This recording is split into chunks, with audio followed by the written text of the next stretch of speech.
नमस्कार, India voice पर स्वागत है आपका। मैं हूं आपके साथ प्रियंका मिश्रा। झारखंड में एक तरफ तो बीजेपी की चुनावी रैलियों का अंबार है, तो वहीं कांग्रेस फंसी बीच मझधार है, जहां ठीक चुनाव के बीच गृह मंत्री के फेक वीडियो को लेकर कांग्रेस का ऑफिशियल एक्स हैंडल सस्पेंड होने के बाद जहां बीजेपी लगातार कांग्रेस पर निशाना साध रही है, तो वहीं कांग्रेस बीजेपी को विपक्ष विरोधी करार दे रही है, जिसके बाद राजनीतिक गलियारों में आरोप प्रत्यारोप का दौर भी जारी है और दिल्ली पुलिस की कार्रवाई भी, जिसको लेकर कांग्रेस के प्रदेश अध्यक्ष राजेश ठाकुर को दिल्ली तलब किया गया, मगर फिलहाल उन्होंने चुनाव में व्यस्तता का हवाला दिया है। तो गृह मंत्री के फेक वीडियो एक्स हैंडल विवाद के बाद क्या है झारखंड का सियासी रुख, आज उसी की करेंगे पड़ताल, लेकिन उससे पहले आपको दिखाते हैं एक रिपोर्ट। झारखंड कांग्रेस के सोशल मीडिया प्लेटफॉर्म एक्स के अकाउंट को सस्पेंड कर दिया गया है। एक्स हैंडल आईएनसी झारखंड से केंद्रीय गृह मंत्री अमित शाह का डीप फेक वीडियो शेयर किया गया था। इस पर माइक्रो ब्लॉगिंग साइट ने झारखंड कांग्रेस के एक्स अकाउंट पर कार्रवाई करते हुए अकाउंट को सस्पेंड कर दिया गया है। इसके बाद सियासत तेज हो गई है। कांग्रेस प्रदेश अध्यक्ष राजेश ठाकुर ने कहा, हमारे एक्स हैंडल पर कितनी जल्दी रोक लगा दी गई है, वो भी ऐसे समय में जब चुनाव प्रचार अपने चरम पर है। ऐसा लगता है कि विरोध की आवाज को दबाने के लिए यह एक सोची समझी रणनीति है। केंद्रीय गृह मंत्री अमित शाह के फेक वीडियो मामले में दिल्ली पुलिस लगातार एक्शन मोड में है। इसी कड़ी में दिल्ली पुलिस ने गुरुवार को झारखंड कांग्रेस प्रदेश अध्यक्ष राजेश ठाकुर को दिल्ली तलब किया था, लेकिन राजेश ठाकुर ने ये कहा कि अभी वो चुनाव में व्यस्त है, इसलिए फिलहाल दिल्ली नहीं जा सकते। दिल्ली पुलिस को पत्र के माध्यम से जवाब भेजा जाएगा। इसी बीच कांग्रेस की झारखंड इकाई के एक्स हैंडल पर यह कहा गया कि एक विधिक मांग पर अकाउंट पर रोक लगा दी गई है। इस संबंध में शाह के फर्जी वीडियो को लेकर Indian cyber crime coordination centre I4C की शिकायत पर रविवार को एक प्राथमिकी दर्ज की थी। इस संबंध में शाह के फर्जी वीडियो को लेकर Indian cyber crime coordination centre I4C की शिकायत पर रविवार को एक प्राथमिकी दर्ज की थी। केंद्रीय गृह मंत्रालय के तहत आने वाले I4C की शिकायत में यह कहा गया कि वीडियो में शाह का बयान धार्मिक आधार पर मुस्लिमों का कोटा खत्म करने की प्रतिबद्धता की तरफ इंगित करता है, जबकि इस वीडियो में छेड़छाड़ करके प्रसारित किए गए फर्जी वीडियो को यह देखकर लगता है कि शाह सभी तरह का आरक्षण खत्म करने की वकालत कर रहे थे। राज्य में चुनावी बयार में डीप फेक में फंसे कांग्रेस कैसे निकलेगी या बीजेपी पर निशाना साधने का मुद्दा बनेगी।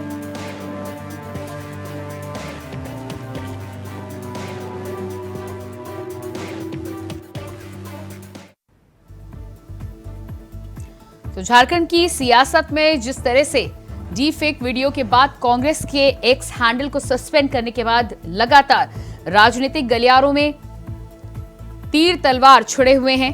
एक तरफ भारतीय जनता पार्टी कांग्रेस पर निशाना साध रही है, तो दूसरी तरफ कांग्रेस भारतीय जनता पार्टी के एक्शंस को विपक्ष विरोधी करार दे रही है।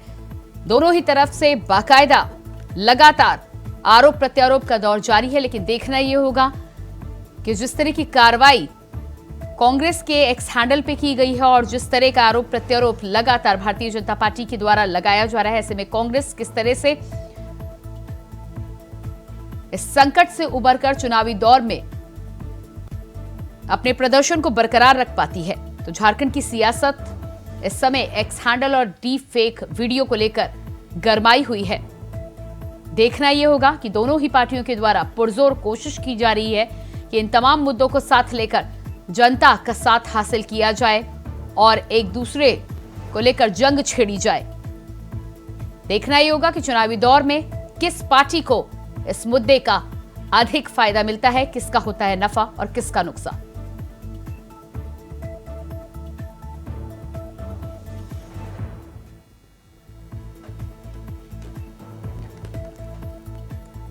तो आज गृह मंत्री के फेक वीडियो और साथ ही साथ जिस तरह से कांग्रेस का एक्स हैंडल सस्पेंड किया गया है, उसको लेकर हम करेंगे बातचीत। हमारे साथ मेहमान जुड़ चुके हैं। सच्चिदानंद सिन्हा जी, नेता बीजेपी से हमारे साथ जुड़ चुके हैं, स्वागत है आपका।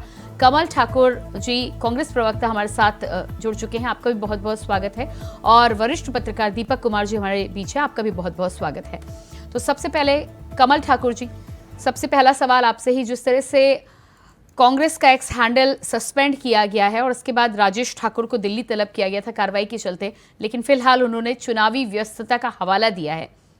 क्या कहना है इस पर आपका, क्योंकि डीप फेक वीडियो जो है गृह मंत्री का वो आपके एक्स हैंडल से साझा तो किया गया था।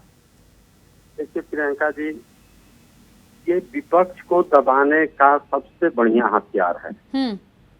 चुनाव है, आदमी सोशल मीडिया में हर एक प्लेटफॉर्म पर अपनी बातों को रखता है, लेकिन देश में जो सरकार चल रही है वो विपक्ष विहीन सरकार चलाना चाहती है। नहीं तो आपके एक्स हैंडल पर क्या आपकी जिम्मेदारी नहीं बनती कि आप जनता को क्या परोस रहे हैं? प्रियंका जी, क्या ये मान लिया जाए कि फेक है, क्या इससे पहले फेक न्यूज सोशल मीडिया पर आया है कि नहीं आया है? क्या उस पर कार्रवाई कभी किसी पर हुई है? नहीं तो आप गृह मंत्री, प्रधानमंत्री, रक्षा मंत्री, विदेश मंत्री इनका भी इस्तेमाल कर सकते हैं क्या चुनावी प्रचार प्रसार में? एक बात मेरी सुन लीजिए आप। प्रधानमंत्री ने मंच से बोला कि आलू का सोना बनाने का जो वक्तव्य था वो था किसका, उसको कट छट करके राहुल गांधी से जोड़ दिया गया। पिछले 5 साल से वो लगातार चलते रहा, उनके बड़े बड़े नेता इस पर बोलते भी रहे कि सोना राहुल गांधी ने, जबकि ये सत्य है। ये बात अभी फैक्ट चेक कर लीजिएगा, ये बात प्रधानमंत्री जी ने कहा था। देखिए चुनाव के समय में अरे लेकिन कमल ठाकुर जी, इस पर आप सफाई मत दीजिए। वीडियो मैनिपुलेट तो आपका भी नहीं होना चाहिए, फिर वो तो गृह मंत्री का वीडियो है। तो गलत हुआ है ना। पहले अगर हुआ है तो वो गलत था कि नहीं था। और रही बात पुलिस का जो समन आया है, तो सही बात है, हमारे अध्यक्ष अभी व्यस्त हैं चुनाव में, चुनाव के बाद उसका जवाब दिया जाएगा। सच्चिदानंद जी, क्या कहना है इस पर आपका? प्रियंका जी, मैं इस बात पर यही कहना चाहूंगा कि कमल जी जैसे अभी बता रहे थे, उनको अभी मालूम होना चाहिए कि वर्तमान में लोकसभा चुनाव चल रहा है और आचार संहिता भी लगा हुआ है। और इस एमसीसी के जो कोड हैं वो कहते हैं कि किसी भी प्रकार का सोशल मीडिया में भ्रामक अगर कोई पोस्ट डालते हैं, वीडियो हो, ऑडियो हो, चाहे कोई टेक्स्ट मैसेजेज हो, तो आपके पास पहले पुष्टि होनी चाहिए। वो जो वीडियो है या वो जो मैसेज है, वो जो आपको न्यूज मिल रहा है, वो सही है या गलत है। अगर कांग्रेस, झारखंड कांग्रेस के अध्यक्ष इतनी बड़ी गलती करेंगे, कहीं ना कहीं राहुल जी भी इस पर बयानबाजी कहीं कैंपेनिंग में वो दे चुके हैं, जब ये लोग ही पुष्टि नहीं कर पा रहे हैं तो आम जनता फिर कहाँ जाएगी? तो इन लोगों की मंशा यही रही है कि लोगों को कैसे दिग्भ्रमित करके, जनता को कैसे भ्रमित करके ज्यादा से ज्यादा हम लोग वोट हासिल कर सके और फिर वही भ्रष्टाचार की जो नीति है वो हम लोग फिर झारखंड में फैलाने का काम करें। लेकिन जनता जो है जागरूक है, जनता सब जान रही है। और ये फेक वीडियो को लेकर के साइबर क्राइम के तहत केस दर्ज हुई है और गृह मंत्री अमित शाह जी का ये वीडियो है, कोई ऐसा वैसा कोई नेता नहीं है, एक केंद्रीय मंत्री कहिए कि हमारे शीर्ष नेता, उनका एक वीडियो है और उसको एडिट करके ये चलाया गया। ये बहुत बड़ी गलती हुई है, इस पे कड़ी से कड़ी कार्रवाई होनी चाहिए और मुझे लगता है कि सजा भी मिलनी चाहिए, ताकि सभी लोगों को ये सीख मिले कि एक एडिटेड वीडियो, और वो भी चुनावी माहौल में, जबकि आचार संहिता लगा हुआ है, एसडीएम हो, डीसी हो, सबको जागरूक कर रहे हैं कि अपने सोशल मीडिया प्लेटफॉर्म पे इस तरह की भ्रामक न्यूज को नहीं चलाएंगे। दीपक कुमार अगर जी, चलाएंगे तो आपके पास उसकी पुष्टि करने की पूरी जिम्मेवारी होनी चाहिए। बिल्कुल। दीपक कुमार जी, क्या कहना है इस पर आपका? एक तो फेक वीडियो शेयर किया जाता है और उसके बाद जब कार्रवाई हो रही है तो विपक्ष विरोधी करार दिया जा रहा है। प्रियंका जी, सबसे पहले तो कमल जी का गमछा देख के मुझे लगा कि भाई भाजपा तो ज्वाइन नहीं कर ली है जी। उनका गमछा काफी भ्रमित किया। अरे सर, गमछा जो है ना सबको लेने का अधिकार है, किसी का पेटेंट नहीं। गमछे के कलर पे मेरी नजर गई तो मुझे लगा था कलर यही तो देश का दुर्भाग्य है सर कि कलर से लोग पहचाने जा रहे हैं, कपड़े से। तो अच्छा, इसको अन्यथा न लिया जाए। लेकिन एक चीज है, मैं यहाँ पे यही कहना चाहूंगा प्रियंका जी कि मैंने कल भी पैनल में कहा था कि कुछ संवैधानिक पदों की गरिमा चुनाव के दौरान बनी रहनी चाहिए। प्रधानमंत्री के पद है, गृह मंत्री के पद है, ठीक है, भाजपा की सरकार है, लेकिन अभी अमित शाह हमारे गृह मंत्री हैं, पूरे देश की सुरक्षा व्यवस्था उनके हाथों में है, रक्षा मंत्री, इन पदों की कुछ गरिमा बनी रहनी चाहिए। लेकिन कमल जी ने भी यहाँ पे बहुत अच्छी बातें कही कि डीप फेक वीडियो है और ऐसा वीडियो अपलोड जिसने भी किया है वो गलत है। और उन्होंने यह भी कहा कि ठीक है, अगर इस पर कार्रवाई हो रही है, दिल्ली पुलिस के द्वारा, तो ये उनके विरोध में ही करते हैं। लेकिन उन्होंने एक पक्ष रखा कि कई इस तरह के मतलब वीडियो की जो है वो होते रहा है। हालांकि अभी इस तक के चुनाव में ये पहला इस तरह का डीप फेक वीडियो आया है और इस तरह के वीडियो को रोकना बहुत जरूरी है क्योंकि जनता में काफी गलत मैसेज जाता है। लेकिन प्रियंका जी, यहाँ पे मैं ये बात करना चाहता हूँ कि कांग्रेस जो बार बार ये करे कि संविधान खतरे में या आरक्षण, जिस कांग्रेस ने 70 साल तक देश में शासन किया और उस समय जब हमारा आरक्षण था तो आरक्षण से कितना लाभ मिल सका, जो हमारे देश के SC, ST, OBC और माइनॉरिटीज हैं उनको कितना लाभ मिल सका। दूसरी बात, बीजेपी की जो बातें हैं कि आरक्षण को या संविधान को बदलने की, क्या संविधान के मूल प्रारूप से कोई भी खिलवाड़ नहीं कर सकता, 2/3 बहुमत लाने के बावजूद भी नहीं किया उससे हो सकता है। तो ये सब बातें तो सिर्फ एक राजनीतिक स्टंट है जिसमें कि जनता को दोनों पार्टियों के साथ दिग्भ्रमित किया जा रहा है और मुझे नहीं लगता कि इससे बहुत ज्यादा कांग्रेस को लाभ होगा या बहुत ज्यादा इसमें बीजेपी को लाभ होगा। ये सिर्फ एक मुद्दे से एक दूसरे को भटकाने का एक प्रयास है। और जहां तक डीप फेक वीडियो की बात है, ऐसे वीडियो को लगाने वाले या चलाने वाले निश्चित रूप से ये कार्रवाई के पात्र हैं, चाहे जो भी हो, जो भी पार्टी हो, जिस भी पार्टी के कार्यकर्ता हो, या हो सकता है कुछ लोग पार्टी के कार्यकर्ता नहीं होते हैं, माहौल को भड़काने के लिए करते हैं। तो ऐसे असामाजिक तत्वों पे कड़ी से कड़ी कार्रवाई कानून को करना चाहिए, मेरा तो यही मानना। जी कमल ठाकुर जी। ठीक है प्रियंका जी, ये पत्रकार महोदय बोल रहे हैं, इसमें कोई गलत नहीं है। देश में अगर कोई भी गलत काम हो उस पर नकेल कसना ये अच्छी बात है, लेकिन क्या आपको ये नहीं लगता है कि करोड़ों रुपया खर्च करके किसी एक आदमी को बदनाम करने के लिए इतना साजिश रचा गया? एक फेक अगर ये फेक है तो इस पर जांच होगी, जो कार्रवाई होगी जिस पर होगी उसको झेलेगा, वो हमारे अध्यक्ष हो चाहे कोई भी हो। लेकिन ये जांच होना ही चाहिए कि आखिर इससे पहले जो फेक वीडियो हुआ करती थी क्या उस पर कोई कार्रवाई? ठीक है, वो कमल ठाकुर जी, वो जांच तो होगी, वो जांच तो चल रही है, साइबर सेल उस पूरे मामले में कार्रवाई करेगा, जाहिर सी बात है। लेकिन एक जिम्मेदार राजनीतिक पार्टी होने के नाते और जिम्मेदार नेता कहीं ना कहीं हर पार्टी को, मैं केवल आपकी पार्टी की बात नहीं कर रही हूं, हर पार्टी के कम से कम कद्दावर नेता, प्रदेश अध्यक्ष स्तर के नेता, बड़े नेता जिनका एक प्रभाव होता है, उनको इस बात की जिम्मेदारी रखनी चाहिए कि अगर वो कोई वीडियो शेयर कर रहे हैं तो केवल इसी जोश में आकर शेयर ना करें कि चुनावी काल में वो तमाम लोगों को इस लाइक और शेयर में शामिल कर लेंगे और कहीं ना कहीं एक नैरेटिव बनाने का काम कर लेंगे। उससे पहले उसकी विश्वसनीयता पर आपकी भी एक जिम्मेदारी होनी चाहिए। मुख्य विपक्षी पार्टी का दर्जा है आपका देश में, और ऐसे में आपको नहीं लगता कि जिम्मेदारी होनी चाहिए? फिर मैं हर पार्टी की बात कर रही हूँ, केवल आपकी बात नहीं कर रही। प्रियंका जी, आप जो बात बोल रही हैं एकदम सही है, मैं इस बात को डिनाई नहीं कर रहा हूँ, लेकिन मेरा मानना ये है कि क्या इससे पहले देश में फेक वीडियो चलाया गया है कि नहीं? अगर वो आज जो गलत है तो वो भी गलत था। नहीं तो कमल ठाकुर जी, अगर ऐसा कोई वीडियो आपको मिले तो आप उस पर बिल्कुल कार्रवाई, शिकायत भी कर सकते हो, कार्रवाई कराने के लिए पहल भी कर सकते हैं। देखिए अगर आपके पास ऐसा कोई वीडियो है। राहुल गांधी ने कब कहा कि आलू से सोना बनाएंगे? राहुल गांधी जी ने कब कहा ये बात? अरे कमल ठाकुर जी, यहाँ बात राहुल गांधी, नरेंद्र मोदी, अमित शाह और जेपी नड्डा की नहीं हो रही, यहाँ बात गृह मंत्रालय, गृह मंत्री के पद की हो रही है। अरे गृह मंत्री हो या कोई, आप गृह मंत्री, प्रधानमंत्री, राष्ट्रपति, इन पदों की तो गरिमा करते हैं ना आप पर्टिकुलर उस राजनीतिक की गरिमा को बनाए रखें या ना रखें, वो विपक्षी आपके लिए। नहीं, होता क्या है प्रियंका जी, आप समझ लीजिए, क्या देखिए, इसको अदरवाइज नहीं लीजिएगा। क्या देश के प्रधानमंत्री पिछले प्रधानमंत्रियों के साथ क्या व्यवहार करते हैं ये आपको पता ही है। जग जाहिर है वो पुराने ही प्रधानमंत्री को अपशब्द कह के यहाँ तक पहुंच गए।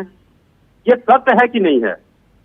सच्चिदानंद जी, जवाब दीजिएगा आप इस पर। आप जो बोलिएगा प्रियंका जी 10 सेकेंड, आप जो बोलिएगा उसी चीज को काटिएगा। प्रधानमंत्री ने किसके बारे में नहीं गलत बात बोला?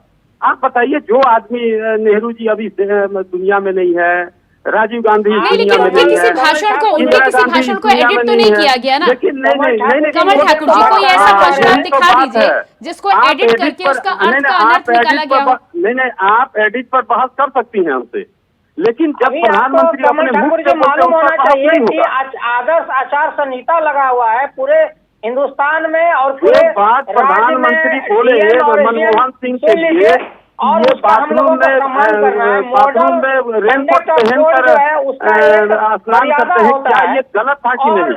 आपको मैं क्या जानकारी देता हूँ, प्रधानमंत्री ने कहा एक कमल नेता ठाकुर को जी, कि 50 करोड़ की मैं गर्लफ्रेंड आपको रखे एक हैं, सुझाव देना ये चाहता गलत हूँ था कि कि आपके नहीं? जितने भी वरिष्ठ आप नेता हैं, सोनिया गांधी को अपने जर्सी गाय बैठक बोलिएगा, ये में गलत है आप कि अपने नहीं? मीडिया लेकिन उसके बंधुओं को बाद भी मैं रखें ये बात और इस बोलूंगा, तरह की जो उसके बाद भ्रामक भी मैं न्यूज़ ये है बात उसकी पुष्टि बोलूंगा हो जाए, कि तभी उसको गलत पोस्ट चीज करें। को नहीं बढ़ना चाहिए, क्योंकि देश गलत रास्ते पर जाता है, ये नहीं होना चाहिए। ये बात तो नहीं, मैं भी स्वीकार लूंगा, लेकिन आप लोग- प्रधानमंत्री अगर हम लोग किसी जनता महिला को विधवा जागरूक कर महिला रहे हैं बोलेगी, कि विधवा आदर्श संपत्ति सब आचार ले गई, ये संहिता गलत में है कि नहीं है? भ्रामक न्यूज नहीं फैलानी है, गलत न्यूज को नहीं परोसना है। अगर आप अरे तो कुछ अभी तो गलती edited- आपके एंड से हुई है ना कमल ठाकुर जी, तो उसको स्वीकार कीजिए फिर आप। इसका मतलब है कि पहले जो गलतियां हुई हैं उसको माफ कर देना है। अरे तो मैं तो कह रही हूँ कि ऐसी कोई गलती आपके सामने हो तो आप नहीं, सामने नहीं, ले आइए। आप कह दीपक रही हैं ठाकुर तो जी, आप इस पर सवाल एक बार पूछ दीपक कुमार जी, लीजिए ना। माफ कीजिएगा। आप एक बार सवाल पूछ लीजिए कि जर्सी गाय कहना अच्छी बात है। ये कमल जी का कहना सही है कि पहले बहुत सारी ऐसे डीप फेक वीडियो और स्टेटमेंट देखे जिसमें कि नेहरू जी की छवि को गलत रूप से दिखाया गया, या इंदिरा गांधी या राजीव गांधी, उनका कहना सही है, लेकिन सवाल यह भी है कि वो गलत था। हमें कांग्रेस का विरोध करना चाहिए, न कि उसी गलती को कांग्रेस, अब जो डीप फेक वीडियो कभी उधर से चलती थी जिसका विरोध कांग्रेस करती थी, अब कांग्रेस अगर उसी लाइन को पकड़ के वह भी डीप फेक वीडियो चलाने लगे तो फिर कमल जी दोनों में अंतर कुछ नहीं रहेगा। डीप फेक वीडियो गलत है तो गलत है, आपको या हमें या किसी को भी उसका विरोध करना है, ना कि हमें भी चुनाव जीतने के लिए वो हथकंडा अपनाना चाहिए। कमल जी, दीपक आज जी, आप ठीक, देख अगर लीजिए, आपके आज हाथ आप मुद्दा देख- आया था तो आपने जाने क्यों दिया मुद्दा? आप देख लीजिए कि 2014 से 19 में काफी डीप फेक वीडियो चले, लेकिन देख ले 24 में कोई डीप फेक वीडियो जनता पसंद नहीं कर रही मैं है। सहमत हूँ, दीपक जी की बातों से मैं 100% सहमत हूँ। तो हम लोगों ने सारा मुद्दा उठाया, लेकिन हम लोग का मुद्दा दिखाने वाला कहाँ है? अगर मुद्दा दिखाने वाला रहता तो राहुल गांधी 4000 किलोमीटर पैदल नहीं चलते। हम लोगों को रोड पर आने का कारण ये हुआ, ये मेरी बातों को मीडिया में सही तरीके से नहीं दिखाया गया। देखिए, गलत चीज को गलत कहना नहीं तो क्या ये आपको हम लगता है लोग कि को- राहुल गांधी ने भारत जोड़ो यात्रा की तो कहाँ नहीं दिखाया गया? राहुल गांधी ने भारत जोड़ो यात्रा की तो आपको क्या नहीं लगता कि दिखाया गया उसे? यही बात मैं आपसे प्रियंका जी हमेशा कहूंगा कि आपने क्या किया अपनी अंतरात्मा से देख लीजिए। मेरी अंतरात्मा यही कहती है कि जो आदमी 4000 किलोमीटर पैदल चला, लोगों से मिला, उसको जो माइलेज मिलना चाहिए, जो आपके यहाँ कवर मिलना चाहिए, वो नहीं मिला। रही बात प्रधानमंत्री जी का, प्रधानमंत्री हैं, स्वाभाविक है उनको नहीं कमल ठाकुर जी आप इस पे शिकायत कर रहे हैं। आपने अभी देखा होगा, कल देखा होगा रायबरेली और अमेठी के ऐलान को लेकर रात 10 से लेकर 11-12 और आज जब तक नामांकन नहीं हो गया, पिछले 10 दिनों से मैं खुद इसी बात पर बात कर रही हूँ कि कौन नामांकन करेगा और कौन इस सीट से आ रहा है, फिर आप कह रहे माइलेज नहीं मिल रहा। आप एक बात समझिए प्रियंका जी, चैनल में ये बात चला कि ये भी बात चला, मैं आपकी बात नहीं कर रहा हूँ, ये आप अपने पर एकदम मत लीजिएगा। देखिए, हमको बात यही होता है कि मैं समझ सकती हूँ, आप तो अपनी बात पूरी रखें।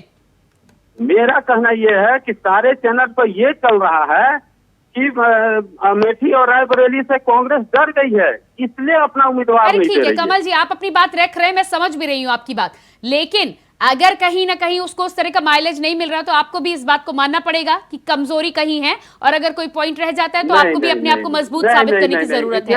विपक्ष को और मजबूत होने की जरूरत है कमल ठाकुर जी। नहीं प्रियंका जी, ये कमजोरी वाली बात नहीं है। आप जानती हैं कि मीडिया किस तरह से व्यवहार कर रही है। कमल ठाकुर जी, ये तो फिर आपका अपना मानना है ना कि आप अपने आप को कमजोर साबित करना चाहते हैं या मजबूत? नहीं, हम तो दीपक कुमार जी क्या लगता है आपको? कमल ठाकुर जी सवाल उठा रहे हैं, उस पर आपका क्या कहना है? नहीं, मैं जनता के बीच में मजबूत हूँ। अरे खुद खड़े होने के लिए अपने पैर पर खड़ा होना होता है कमल जी। कब तक किसका सहारा लेंगे आप? किसका सहारा लेंगे?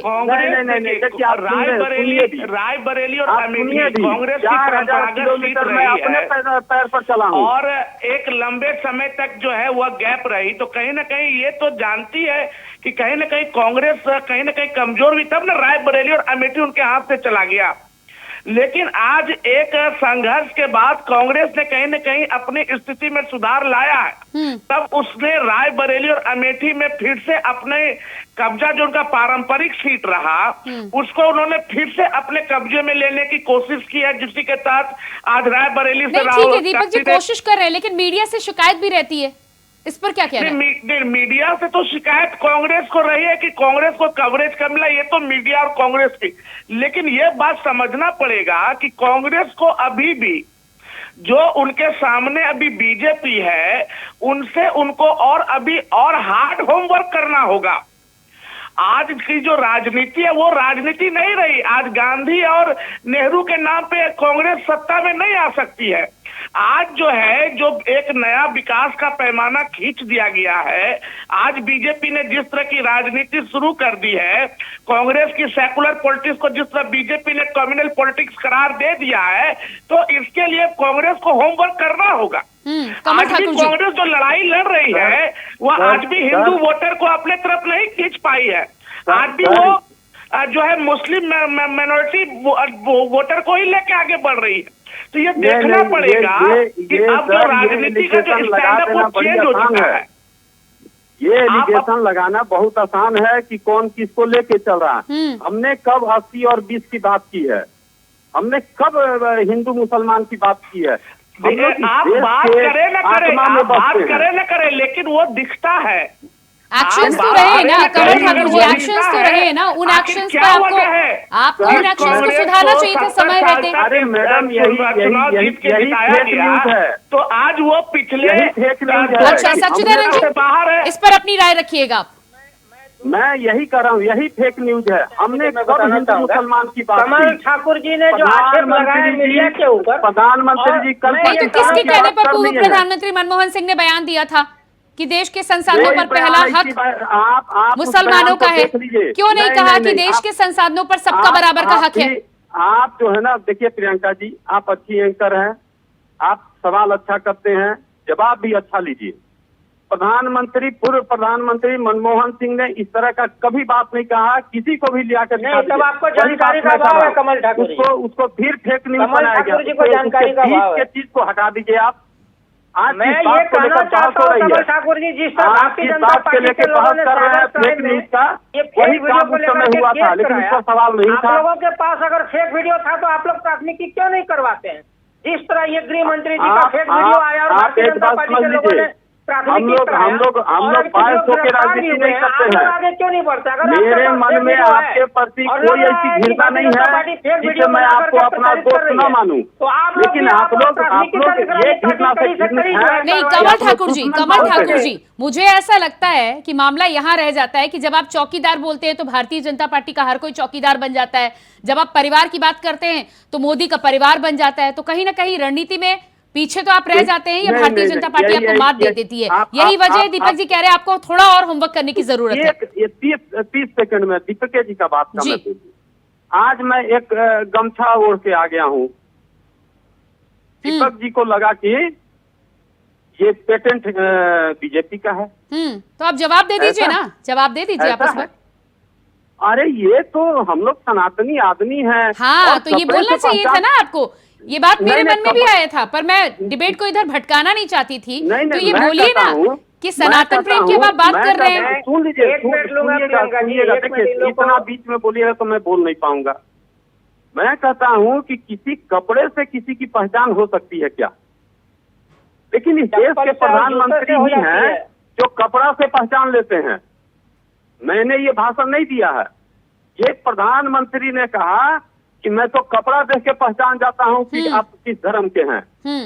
देखिए, देश को चलाना है, देश को चलाने में जितनी भूमिका आप लोगों की है, मुझे नहीं लगता है उतना भूमिका। चलिए, बिल्कुल ठीक कह रहे हैं आप।